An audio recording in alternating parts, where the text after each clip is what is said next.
Arkadaşlar bugün sizlerle bir kayıt yapacağız. Dünyayı tanıtalım. Dünya nasıl tanıtılır onu göstereceğim. Onu bilmiyorsanız yani biz söyleyebiliriz. Yani şu an parktayız. Evin içinde değiliz. Evin içinde olsaydık gösterirdik. Aynen. Ama biraz mahalle yani. Aynen. Şuraları göstereyim size.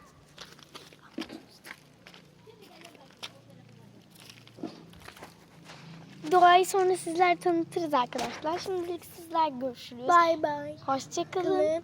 Bu Ela. Bu da Sıla.